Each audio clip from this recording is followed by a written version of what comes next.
Hello समस्त को नमस्कार। तो ये हूँ इकोनॉमिक क्लास रो पार्ट 2। तो फर्स्ट क्लास रे हम डिस्कशन हेतला कहा ऊपर द विलेज ऑफ पालमपुर ऊपर। तो द विलेज ऑफ पालमपुर ऊपर डिस्कस हेतला जो इकोनॉमिक एक्टिविटीज ताकर केमते रहउची, ताकर माने रोड फैसिलिटीज केमिति, इंफ्रास्ट्रक्चर केमिति, हेल्थ फैसिलिटी केमिति, एजुकेशन प्रोवाइडर किए अछंती। तो एमते तमाम जिनस जते भी इकोनॉमिक एक्टिविटी रे बार कथा सब कथा एडी बुझा जाइतला। तो सेई द विलेज ऑफ पालमपुर रो नेक्स्ट पार्ट होची माने तार ही जॉइंट कंजक्शन अछि पार्ट अछि। नेक्स्ट पार्ट होची विलेज ऑफ पालमपुर रो ये होची एग्रीकल्चर। तो आज हमें एग्रीकल्चर ऊपर पढ़िबा जे एग्रीकल्चर को केमितिया माने how many type of agriculture are there in India. तो को पार्ट रे बा को रीजन रे को प्रकार ଆମେ କେଉଁ ଚାଷ କରୁଛେ ତାକୁ ଆଜି ସମାନ ଜିନିଷ ଡିସ୍କସନ୍ କରିବା। ଆଉ ଯେମିତି ନୋଟ୍ ବନଉଛୁ ତମେ ବି ସେମିତି ନୋଟ୍ ବନାଅ ବାସ୍। ତ ଦେଖ ଲେଟ୍ ନ କରି ଆମେ ଡିସ୍କସ୍ କରିବା ୟା ଉପରେ ଯେ ଏଗ୍ରିକଲଚର କ'ଣ। ଏଗ୍ରିକଲଚର ହେଉଛି କ'ଣ? ଚାଷ। ୟେସ୍ ସାର୍, ଏଗ୍ରିକଲଚର ହେଉଛି one type କ'ଣ? ଚାଷ। ଚାଷ କରୁ।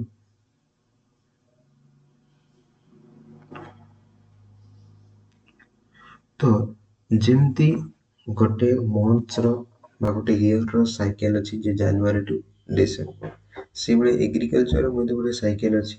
ତ ତାକୁ ଆମେ ଚାଷ ବା ଏଗ୍ରିକଲଚରରେ କହୁ କ୍ରପିଂ ଇୟର ଅଫ୍ ଏଗ୍ରିକଲଚର। ଲେଖ ଏଠି କ'ଣ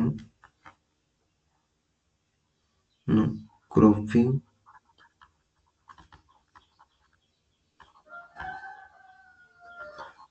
ଇୟର ଅଫ एग्रीकल्चर। ये जो क्रॉपिंग ईयर ऑफ एग्रीकल्चर हमें साधारणतः को मास पर्यंत को मास को हमें बिलोंग करता है ना। ये साधारणतः जुलाई टू आरंभ होइकरी केवे ना जून पर्यंत, बुझले कि नहीं। तो क्रॉपिंग ईयर डबल पीटी। तो क्रॉपिंग ईयर ऑफ एग्रीकल्चर होची जुलाई टू जून। तो ଯେତେବେଳେ ଆମେ ଜୁଲାଇ ଟୁ ଜୁନ୍ କରୁଛେ, ଜୁଲାଇ ଟୁ ଜୁନ୍ ପର୍ଯ୍ୟନ୍ତ ଆମେ ଚାଷ କରୁଛେ, ତ ସେଠି ବିଭିନ୍ନ ପ୍ରକାର ଚାଷ ହବ। ତ ଚାଷର ମଧ୍ୟ ଭେରିଏସନ୍ ଆସିବ। ତ ସେଇ ଯୋଉ ଚାଷର ଭେରିଏସନ୍ ଆସିବ, ତ ଚାଷକୁ ମଧ୍ୟ ଆମେ ଡିଭିଜନ କରୁଛେ ବିଭିନ୍ନ ପାର୍ଟସରେ। ତ ଏବେ ଆମେ ପଢିବା ତ ଟାଇପ୍ସ ଅଫ କ୍ରପିଂ ସିଜିନ୍ ବା ଏଗ୍ରିକଲଚରାଲ ସିଜିନ୍, ବୁଝିଲେ କି ନାହିଁ। ତ ସେଇଠି ଲେଖ ଟାଇପ୍ସ ଅଫ एग्रीकल्चरल सीजन, लिखो types off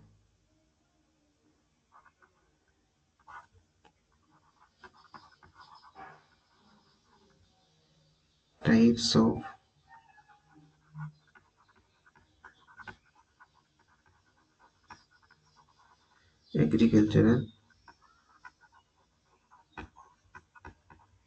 season. yes or no?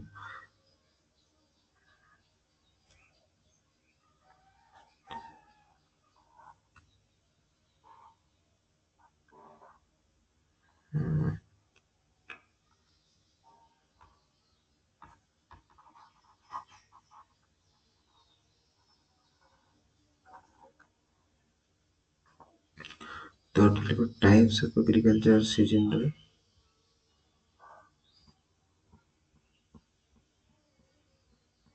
ना के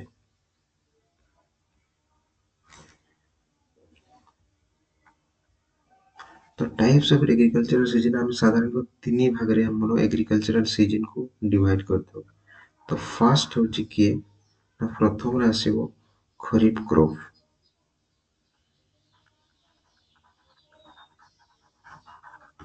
कि ना खरीफ क्रॉप। सेकंड रे आसीबो रबी क्रॉप। ओके, देन थर्ड रे आसीबो हमरो जेद क्रॉप। ओके, तो फर्स्ट आसला खरीफ crop, then Rabi crop, then Zaid crop। এই ଯୋଉ ତିନିଟା ଭେରିଏସନ୍ ଆସିଲା ବା 3 types of agriculture season ଆସିଲା ବା cropping season ଆସିଲା। ଏ cropping season କୁ ଆମେ ଗୋଟେ ଗୋଟେ କରି ପଢିବା ଯେ ଖରିଫ ଫସଲ ବା ଖରିଫ crop କୋଉ ମାସଠୁ କୋଉ ମାସ ପର୍ଯ୍ୟନ୍ତ ବିଲଙ୍ଗ କରୁଛି ବା କୋଉ ମାସରେ ବୁଣାଯାଏ କୋଉ ମାସରେ ହାରଭେଷ୍ଟ କରାଯାଏ, ଏ ତମାମ ମୁଁ ଡେରିଭେସନ୍ କରିବି। ତମେ ବି ସେଇଭଳିଆ ମୁଁ ଯେମିତି ଲେଖୁଛି ତମେ ବି ସେମିତିଆ ଲେଖି ଲେଖି ଚାଲ। ତ ଫାର୍ଷ୍ଟ ଆମେ ଡିସ୍କସ୍ କରିବା ଦେଖ ଖରିଫ କ୍ରପ। ମୁଁ ଗୋଟେ ନେକ୍ସଟ ସେକ୍ସନ ନଉଛି।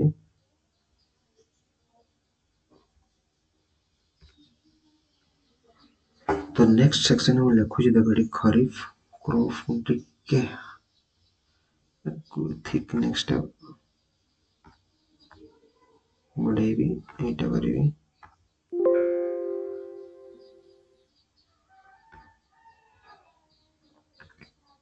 ବୁଝିଲ କି ନାହିଁ? तो लिखिए फास्ट खरीफ क्रॉप लिखो एटी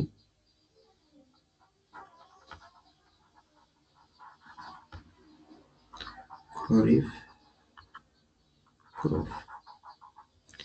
तो खरीफ क्रॉप साधारणतः आम सोन करू बा बुणु को मासरे ना एटा बुणा जाए जून टू जुलाई।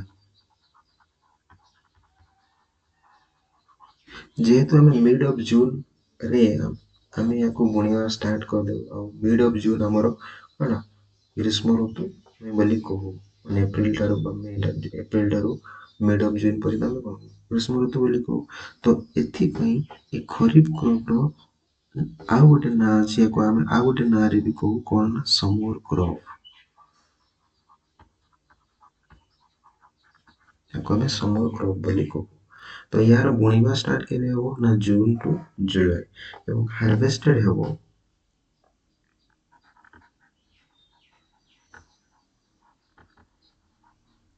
हार्वेस्टेड केबे ना सेप्टेम्बर अक्टोबर।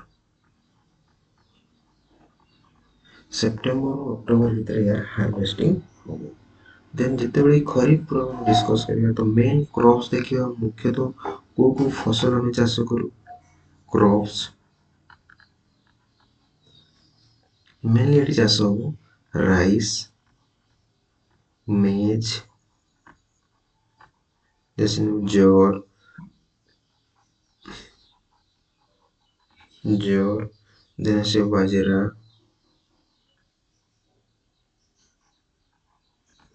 देन से सोयाबीन एटसेट्रा ये विभिन्न प्रकार चाष आम कर।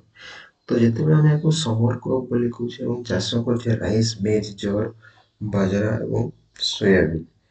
तो या मुख्यतः को स्टेट्स रे देखा पाइब मुख्यतः देखा पाइब नॉर्मली जो वाटर कौन अवेलेबिलिटी थी जो वाटर अवेलेबल अधिका कर मेनली कौटी कोस्टल रीजन रे हो।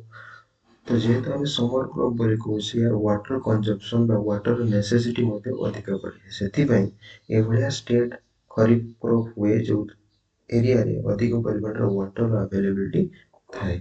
तो आम यदि नॉर्थ ईस्टर्न देखा नॉर्थ तो छाड़ दिया पूरा नॉर्थ अलग माने स्टेट रे जो स्टेट अच्छे अलग चाष अलग क्रॉप अच्छी कि नॉर्थ ईस्टर्न आम देखिए फास्ट स्टेट्स बिलोंग कर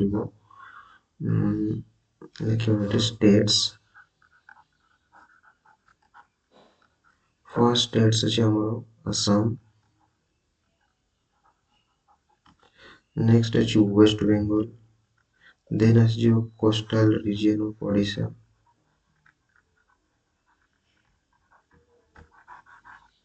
कोस्टल रीजन ऑफ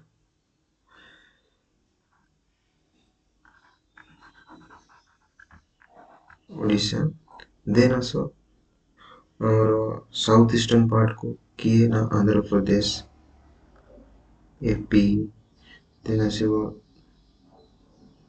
तेलंगाना बुझे कि नहीं then also sorry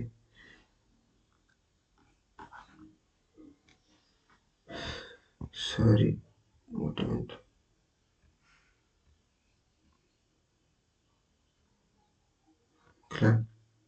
then also Telangana then आसो हमरो के तमिलनाडु ଦେନ୍ ଆସିଯିବ କେରଳା, ଦେନ୍ ଏପଟେ ଯଦି ସାଉଥ୍ ୱେଷ୍ଟର୍ଣ୍ଣ ସାଇଡ୍ ଦେଖିବ ମହାରାଷ୍ଟ୍ର ଆସିବ। ଓକେ, ଇଏ ହେଉଥିଲା ଖରିଫ କ୍ରପ୍ ବିଷୟରେ ଡେରିଭେସନ୍। ଏବେ ଆମେ ଯିବା କାହା ପାଖକୁ ନା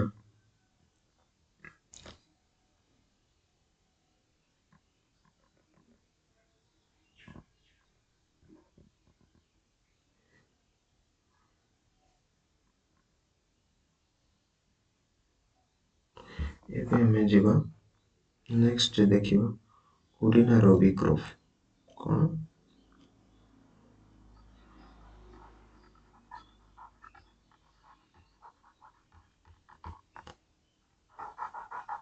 ରବି କ୍ରପ୍।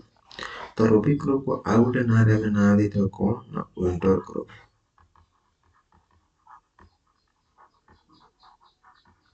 Winter crop. ତ ଏ ରବି କ୍ରପ୍ ସାଧାରଣତଃ sown ହୁଏ କୋଉ ମାସଠୁ କୋଉ ମାସ ପର୍ଯ୍ୟନ୍ତ ନା କୋଉ ଅକ୍ଟୋବର ଟୁ ଡିସେମ୍ବର ଭିତରେ, ବୁଝିଲେ କି? ଦେନ୍ ହାର୍ଭେଷ୍ଟର ପିରିୟଡ଼ ଏହା ରହୁଛି, ହାର୍ଭେଷ୍ଟର ପିରିୟଡ଼ ଆସିବ ଏପ୍ରିଲ ଟୁ ଜୁନ୍।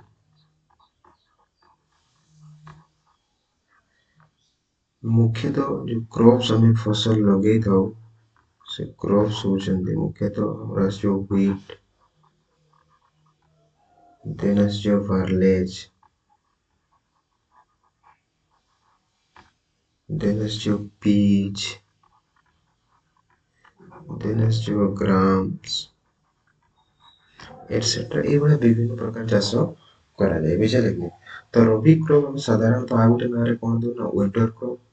ଏଥିପାଇଁ ୱିଣ୍ଟର କ୍ରପ୍ ଦିଆଯାଉଛି ଯେ ଏଟାର ଯୋଉ ଟାଇପ୍ସ ଅଫ କ୍ରପ୍ ବା ରବି କ୍ରପରେ ୱାଟର କନଜମ୍ପସନ୍ ଟା କମ୍ କାହା ତୁଳନାରେ ନା ସମର କ୍ରପ୍ ତୁଳନାରେ। ତ ଏଇଭଳିଆ ଷ୍ଟେଟରେ ପାଇବ ଯୋଉ ଷ୍ଟେଟରେ ଅଧିକ ପରିମାଣରେ କଣ ୱାଟର ଆଭେଲେବିଲିଟି ନଥିବ କିମ୍ବା ତାଙ୍କର ଯୋଉ ଜଳବାୟୁ ଶୀତଳତା ଥିବ ବା ଶୀତଳ ଜଳବାୟୁ ଥିବ। ତ ଭାବ ମାଇଣ୍ଡକୁ ଷ୍ଟ୍ରାଇକ୍ କରୁଛି କୋଉ କୋଉ ଷ୍ଟେଟ୍ ହେଇପାରେ ଯୋଉଠି ଶୀତଳ ଜଳବାୟୁ ଥିବ, ଶୀତଳ ଜଳବାୟୁ ଅନୁଭୂତି ହଉଥିବ। ତ ଫାର୍ଷ୍ଟ ଆମର କିଏ ଆସିଯିବ ଷ୍ଟେଟ୍ସ ଭିତରେ ଆସିଯିବ ପଞ୍ଜାବ, ହରିୟାଣା,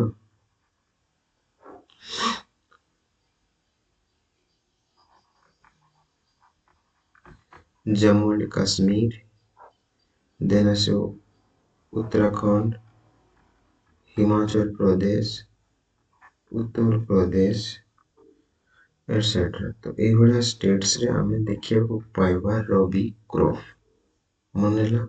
ଦେନ୍ ଆସ ଜେଦ୍ କ୍ରପ୍। ଜେଦ୍ କ୍ରପ୍ ହଉଛି ବହୁତ କମ୍ ସମୟରେ ୟାକୁ ଆମେ ଚାଷ କରିଥାଉ।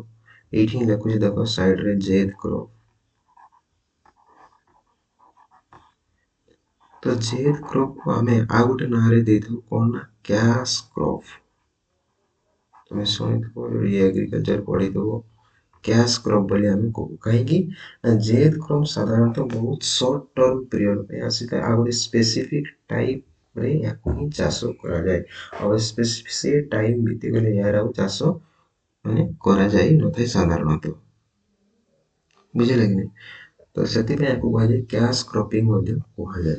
ତ କ୍ରପ୍ସ ଯଦି ଆମେ ଦେଖିବା କିଏ ନା ଫ୍ରୁଟ୍ସ, ଭେଜିଟେବଲ୍ସ, ପମ୍ପକିନ୍, ୱାଟରମେଲନ୍ ଏଗୁଡ଼ା ସବୁ ଯେତେ କୁକୁମ୍ବର ଦେଖିବାକୁ ପାଇବ, ୱାଟରମେଲନ୍ ଦେଖିବାକୁ ପାଇବ, ଯେମିତି ସୁଗାର କେନ୍ ବା ଆଖୁ ଦେଖିବାକୁ ପାଇବ। ତ ଏ ସମୟରେ ଏଗୁଡ଼ା ସବୁ ଦେଖିବାକୁ ପାଇବ।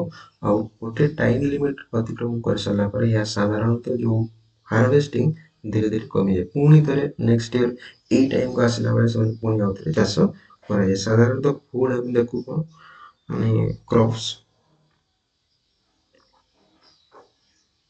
ଯଦି ଆମେ ଦେଖିବା ୱାଟରମେଲନ୍,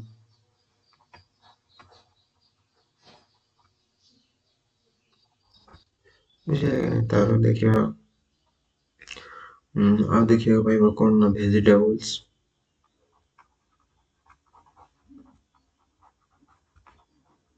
ବୁଝିଲେ କି ନାହିଁ? ତ ଏଇ ଯୋଉ क्रॉप्स ହେଇଗଲା ଭେଜିଟେବୁଲ ହେଇଗଲା ଏଭଳିଆ ଏଟसेट्ରା ମାନେ ସର୍ଟ ଟର୍ମ ପିରିୟଡ଼ ପାଇଁ ଆସିଥାନ୍ତି ଆମର ସ୍ପେସିଫିକ ଟାଇମ ଲିମିଟ ନେଇକି ଆସିଥାନ୍ତି ଯୋଉଟାକୁ ଆମେ ଜେଦ୍ କ୍ରପ ବୋଲି କହୁଛେ ତାର ଦୂସରା ମାନେ ଅନ୍ୟ ନାମ ବି ହଉଛି କ୍ୟାଶ କ୍ରପ। ଏଭଳିଆ ଚାଷକୁ ଆମେ କୋଉ କୋଉ ଷ୍ଟେଟରେ ମେନଲି ବିଲଙ୍ଗ କରନ୍ତି ୟାକୁ ତୁମେ ପାଇବ ଗୋଟେ ନର୍ଦର୍ନ ସାଇଡରେ ପୁରା ପାଇବ ବେଶୀ ଗୋଟେ ଚାଷ କରାଯାଏ ଚାଷ ତ ସବୁଠି କରନ୍ତି କିନ୍ତୁ ମୁଖ୍ୟତଃ ଭଣ୍ଡାର ଯୋଉଟା ଅଛି ନର୍ଦର୍ନ ଷ୍ଟେଟ୍ସ ଆମର ଯୋଉ ଇଣ୍ଡିଆରେ ଅଛି ଦେନ୍ ଆସିବ north western state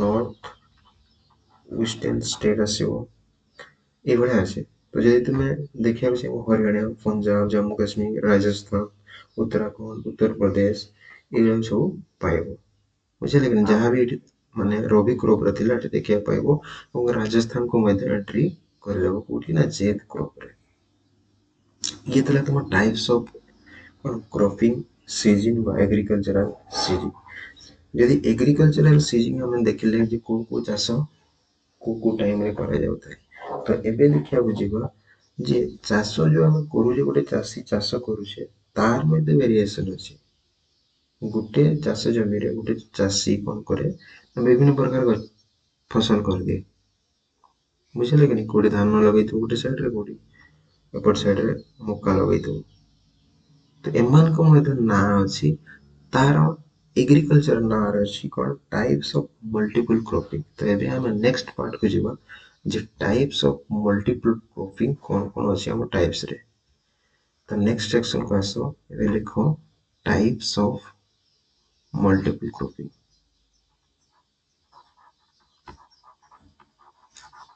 types of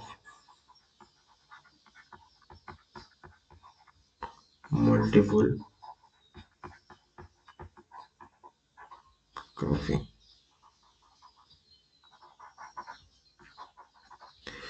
तो टाइप्स ऑफ मल्टीपल क्रॉपिंग अच्छी मल्टीपल क्रॉपिंग तो विभिन्न प्रकार में क्रॉपिंग करिपारे माने गोटे जगह रे बहुत प्रकार चाष को आम साधारणतः कहवा मल्टीपल क्रॉपिंग तो मल्टीपल क्रॉपिंग पढ़िया पूर्व आम तार स्मॉल वर्जन को आम जा कौन ना मोनोक्रॉपिंग देखिए आम monocropping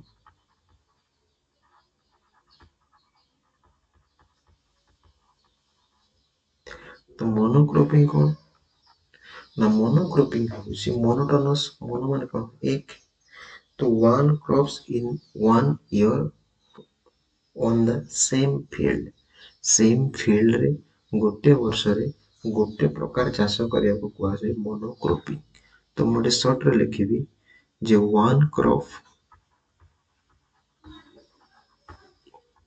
one field 1 year okay तो one crop one field 1 year याकू कहबा हमें मोनोक्रॉपिंग तो नेक्स्ट पार्ट है जिबा हम मल्टीपल क्रॉपिंग जोटा हमें बुझिथिले एठी तो मल्टीपल क्रॉपिंग हमें साधारणतः तीन भागरे विभक्त करूछे तो से तीन भागरु प्रथम होची हमें जोटा कहूचे कोन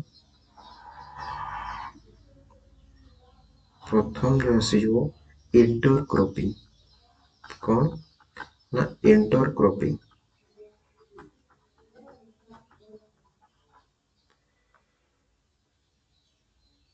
सेकेंड रे आसीजो रिले क्रॉपिंग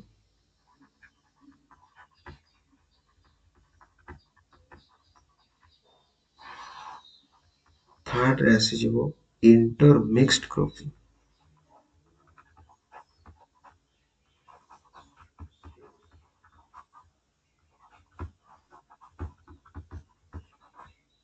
ओके टिके रहबू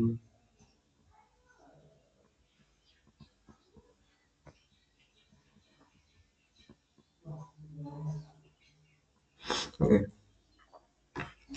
तो इंटर क्रॉपिंग रहला रिले क्रॉपिंग रहला देन इंटर मिक्स्ड क्रॉपिंग तो फास्ट बुझिबा इंटर क्रॉपिंग को इंटर क्रॉपिंग होची सेम टाइम रे सेम फील्ड रे ଟୁ ଟୁ ମୋର ଦୁଇରୁ ଅଧିକ, ଦୁଇ କିମ୍ବା ଦୁଇରୁ ଅଧିକ ଚାଷ ଗୋଟେ ଫିଲ୍ଡରେ ସେମ୍ ଇୟରରେ ଯଦି ଆମେ ଚାଷ କରୁଛେ ସେଭଳିଆ ଚାଷକୁ କ'ଣ କହିବା ନା ଇଣ୍ଟରକ୍ରପିଂ।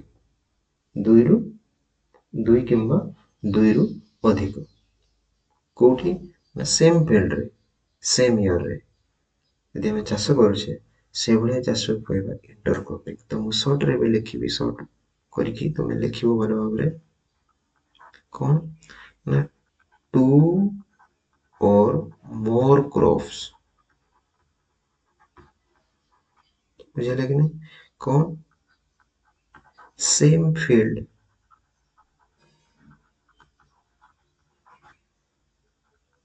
କେବେ ନା within same year,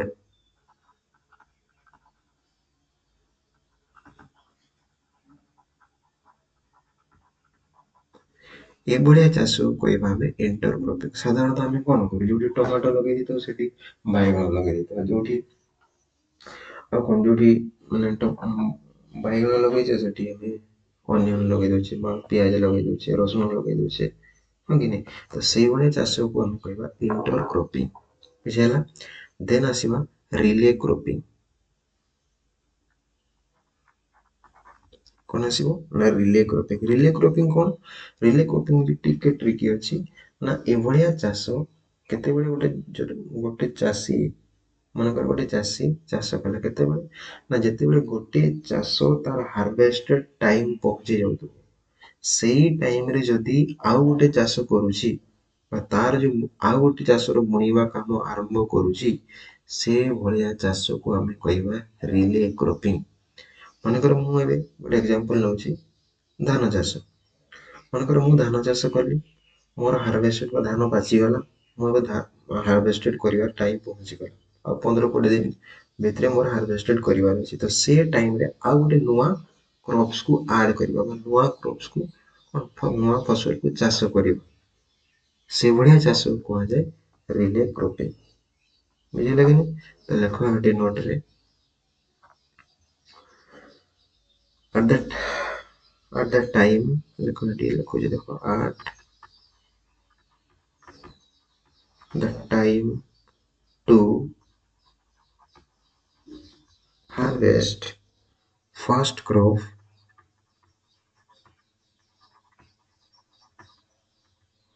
କ'ଣ ହବ ନା second crop is sowing।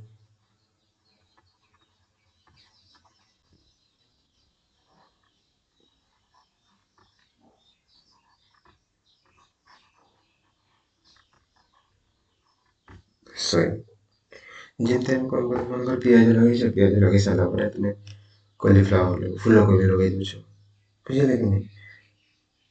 ତ ଏଭଳିଆ ଚାଷକୁ କୁହାଯାଏ ତମେ ରିଲେ କ୍ରପିଂ କହିପାର। ଆଉ ଇଣ୍ଟର ମିକ୍ସଡ କ୍ରପିଂ କାହାକୁ ନା ଇଣ୍ଟର ମିକ୍ସଡ କ୍ରପିଂ ହେଉଛି ଇଣ୍ଟର କ୍ରପିଂର ଗୋଟେ ପାର୍ଟ।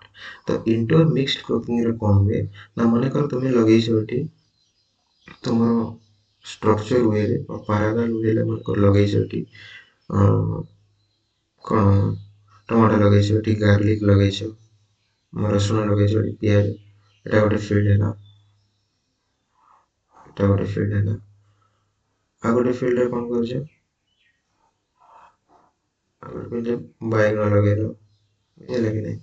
ଦେନ୍ ବିଲାତି ଲଗେଇଲ, ଦେନ୍ ଅଦା ଲଗେଇଲ, ଦେନ୍ ଷ୍ଟ୍ରକ୍ଚର ମ୍ୟାନରରେ ମାନେ ଗୋଟେ ପାରାଲାଲ ମ୍ୟାନରରେ ଯେମିତି ଚାଷ କରିବା କଥା କରିଛ। କିନ୍ତୁ ସେଇ ଭିତରେ ଯଦି ମନେକର ତୁମେ କ'ଣ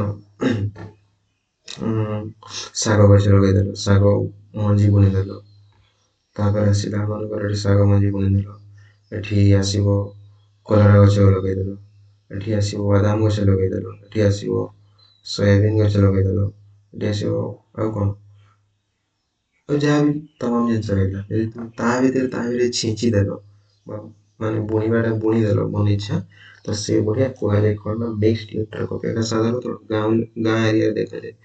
ଗାଁ ଏରିଆରେ ଦେଖିବେ ଯୋଉଠି ମାନେ ବିଲାତି ଗଛ ହେଇଥିବ ସେଇଠି ଲଙ୍କା ଗଛ ହେଇଥିବ, ସେଇଠି ଟମାଟୋ ଗଛ ହେଇଥିବ, ସେଇଠି ରସୁଣ ଗଛ ହେଇଥିବ, ସେଇଠି ଶାଗ ଗଛ ବି ମେନଲି ବାହାରେ ଥାଏ। ତ ଏଇଭଳିଆ ଚାଷକୁ କୁହାଯାଏ, ତୁମେ ରିଲେଟ୍ କରିପାରୁଥିବ ଯେ ଗାଁର ବିଲଙ୍ଗ କରୁଥିବ। ତ ଏଭଳିଆ ଚାଷକୁ କୁହାଯାଏ କ'ଣ ନା ଇଣ୍ଟର ମିକ୍ସଡ କ୍ରପିଂ। ତ ମନେ ରହିଲା ଯେ ଟାଇପ୍ସ ଅଫ କ୍ରପିଂରେ କ'ଣ ବା ମଲ୍ଟିପଲ କ୍ରପିଂରେ ଆମେ केते भाग विभक्त करछि साधारणतः तीन भाग रे विभक्त होइछि गोटे होछि इंटर क्रॉपिंग सेकंड होछि रिले क्रॉपिंग थर्ड होछि इंटर मिक्स्ड क्रॉपिंग तो इंटर क्रॉपिंग रे हम साधारणतः दुई किंबा दुई रु अधिक जोड़ा में गोटे स्ट्रक्चर मैनर रे चाष करछि गोटे फील्ड रे सेम ईयर रे ताको हम इंटर क्रॉपिंग होछि रिले क्रॉपिंग रे कोन ना गोटे फास्ट जो क्रॉप हमें बुणुछे ताहा जेतेबेले अमଳ ହେବାରେ ପହଞ୍ଚି ଯାଉଛି ଆମେ ସେକେଣ୍ଡ କ୍ରପ୍ ବା ଦ୍ୱିତୀୟ ଫସଲ ଆମେ ଚାଷ କରିପାରୁଛେ ତ ସେଭଳିଆ ଚାଷକୁ କହିବା ଆମେ relay cropping inter mixed cropping ହେଉଛି ଯୋଉଟା ଇଣ୍ଟର କ୍ରପିଂରେ ଯାହା ତୁମେ ଇଣ୍ଟର କ୍ରପିଂରେ ଯୋଉ ଚାଷ କରିଥିଲ ତା ଭିତରେ ତୁମେ ଆଉ ଯଦି ଚାଷ କରିଦେଲ ସିଏ ହେଇଯିବ କ'ଣ ଇଣ୍ଟର ମିକ୍ସଡ କ୍ରପିଂ ବୁଝିହେଲା ତ ଇଏ ଥିଲା ମଲ୍ଟିପଲ କ୍ରପିଂ ଆମର ତମାମ ଜିନିଷ ଏବେ ଆସିବ ଜଣେ ଚାଷ କରୁଛି ଚାଷ କଲା ବିଭିନ୍ନ ପ୍ରଣାଳୀରେ ଚାଷ କଲା ଯେତେବେଳେ ବିଭିନ୍ନ ପ୍ରଣାଳୀରେ ଚାଷ କରୁଛି ତ ତାର ମଧ୍ୟ ଟେକ୍ନିକ୍ସ ଥିବ ୟେସ୍ ଅର୍ नो ତ ଏବେ ଆମେ ଯିବା ଫାର୍ମିଂ ଟେକ୍ନିକ୍ସକୁ ଗୋଟେ ମିନିଟ୍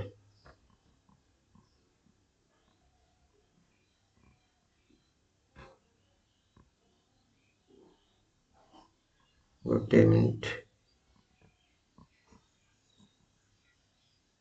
ବୁଝିଲେ କି ଏବେ ଆସିବ ଟେକ୍ନିକ୍ସ ଅଫ ଫାର୍ମିଂ ତ ଗୋଟେ ଚାଷୀର କ'ଣ ଟେକ୍ନିକ୍ସ ରହିଛି ବା କୋଉ କେତେ ପ୍ରକାର ଟେକ୍ନିକ୍ସ ରହିଛି ତାକୁ ଆମେ ଡିସ୍କସ୍ କରିବା ଦେଖ ଫାର୍ମିଂ ଟେକ୍ନିକ୍ସ ହେଡିଂ ଦିଅ ଫାର୍ମିଂ ଟେକ୍ନିକ୍ସ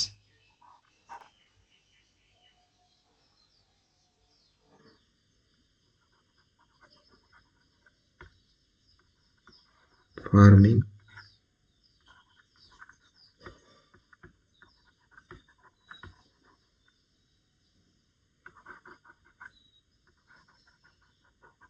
फार्मिंग टेक्निक्स तुम यदि फार्मिंग टेक्निक्स को तुम्हें डिस्ट्रीब्यूशन करने जीव बा डिविजन करने जीव निजे भाई पार जे आम गोटे पुराना जुगर थिले एबे आम नुआ जुग को आसुचे तो पुराना जुग को आम कह कौन ट्रेडिशनल फार्मिंग नुआ जुग को कह मॉडर्न फार्मिंग तो फार्मिंग टेक्निक्स को दी भाग रे विभक्त कराई जाइछि गोटे आसला कौन गोटे आसीबो ट्रेडिशनल फार्मिंग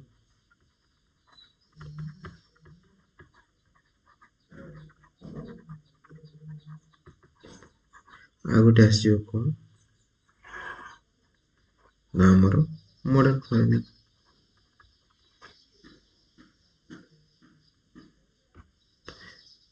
ठीक है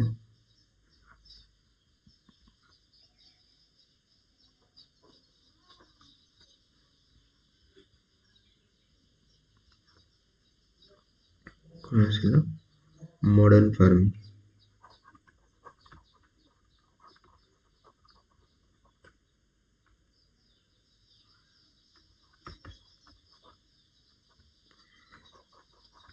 ये नो ट्रेडिशनल फार्मिंग और मॉडर्न फार्मिंग रहा तो ये ट्रेडिशनल फार्मिंग और मॉडर्न फार्मिंग भीतर डिफरेंस को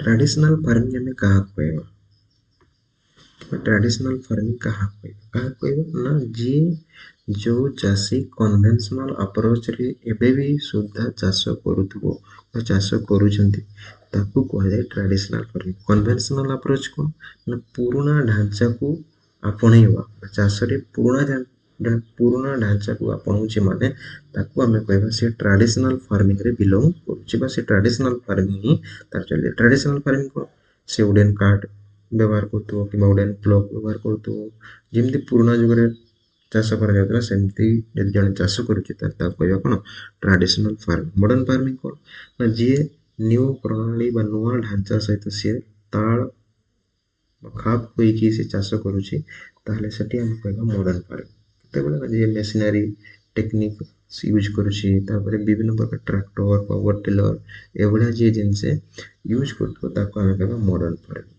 तो ट्रेडिशनल फार्मिंग हम कहा कहबा केमते थिले ना फर्स्ट हम पॉइंट देखिए जे primitive types of farming primitive माने पुराना कि जने जदि primitive types of farming. Modern farming कौन कहबो? मॉडर्न फार्मिंग को आ गोटे ना भी दे परिबो कोन इंडस्ट्रियल फार्मिंग. इंडस्ट्रियल फार्मिंग को आ गोटे ना भी लिखि परिबो कि आ गोटे ना कि इंडस्ट्रियल फार्मिंग.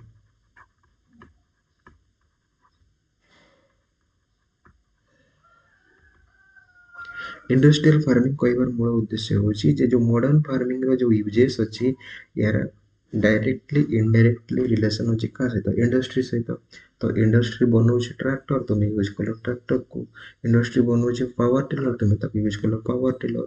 इंडस्ट्री बनौछि केमिकल फर्टिलाइजर तुम ताको व्यवहार कलो तुम चाष जमी रे. तो सेति पई मॉडर्न फार्मिंग को हमें आ गोटे नाम दे परिबा कोन इंडस्ट्रियल फार्मिंग. आउ कोन ना दे परिबो ना एंटरप्रेन्योरशिप फार्मिंग. आउ कोन ना दे परिबो एको आ गोटे भी ना दे परिबो एंटरप्रेन्योरशिप फार्मिंग.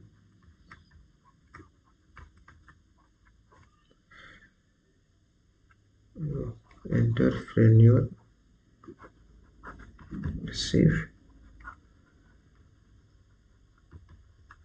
क्या मॉडर्न फार्मिंग बुझले कि नहीं. तो एठी लिखि परिबो जोठी बा जो चाषरे आमे कोन ना मेसिन्स रो व्यवहार करूछे आ कोन ना टेक्नोलॉजी यूज करूछे.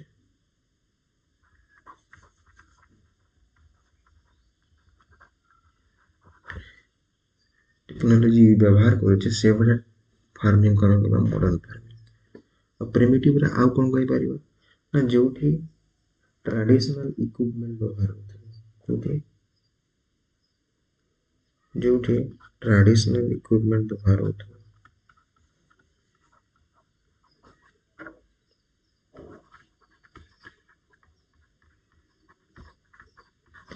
ट्रेडिशनल इक्विपमेंट को फास्ट आसपे नेचुरल रिसोर्सेस. हमें साधारणतः हमर प्रकृतिर कोन संबल जोड़ा प्रकृति द्वारा मिलता है जो संबल का व्यवहार करो ट्रेडिशनल फार्मिंग में.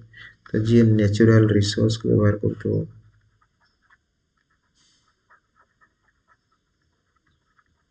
आ कोन जी ऑर्गेनिक फर्टिलाइजर व्यवहार करते हो